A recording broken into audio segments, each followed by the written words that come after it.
La partie très intéressante de Calodome, c'est comment définir les thermostats et les zones. Donc voici un projet assez complexe pour lequel on a une douzaine de thermostats qui ont été rentrés.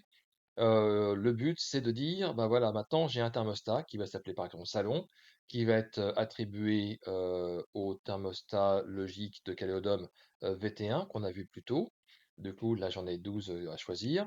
Je vais définir un mode constructif. Alors c'est vachement intéressant parce que du coup, dans Calodome, on a décrit quelles étaient les caractéristiques de nos calés au sol et plafonds, etc. Donc on a un certain choix de modes constructifs ici.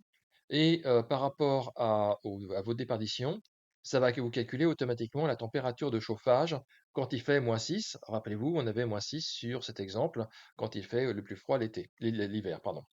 Voilà, du coup, il y a un certain nombre de choses à rentrer. On va définir un nom, un petit nom, à quel thermostat cette zone va être attachée, donc VT1. On clique sur le mode constructif, on dit la surface de la pièce, on dit la surface de la pièce chauffée réellement. Rappelez-vous que par exemple sous les meubles, on ne met pas de calé au sol, donc la surface chauffée est un peu petite. Ici, on définit une déperdition. Du coup, là, on a mis 90 watts par mètre carré alors que le calcul était qu'à 48. Du coup, on n'est pas obligé de mettre les 48 watts par mètre carré qui étaient issus, rappelez-vous, des 12 000 watts ici et des 245. Du coup, ça nous calcule une déperdition par rapport aux surfaces chauffées. Le système calcule automatiquement un R et une surface chauffée en appuyant sur enregistrer. Alors, vous inquiétez pas, ces calculs se font quand on appuie sur enregistrer. Maintenant, on a défini ici un certain nombre de thermostats. C'est super, mais pas suffisant, car il faut définir des boucles.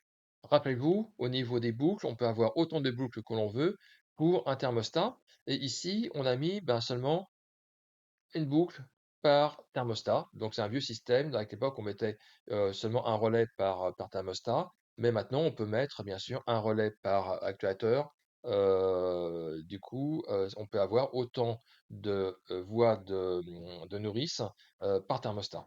Du coup, il suffit de définir un petit nom, le relais qu'on a choisi plus tôt, les déperditions, la longueur de tube, si c'est un tout ou rien proportionnel ou radiateur réversible, et j'enregistre. Cas particulier des proportionnels. Du coup, on va faire sur Réglages. C'est là où, quand on utilise un TRV, on va pouvoir utiliser quatre niveaux de température pour le réglage du débit. Rappelez-vous, les TRV, c'est un débit variable. Du coup, on a un débit à 100%, etc., etc. Les positions, l'écart à la consigne, et on peut tester directement au niveau du TRV comment ça va se passer. Bon, je remets sur tout ou rien, et j'enregistre, et je retourne aux zones. Voilà.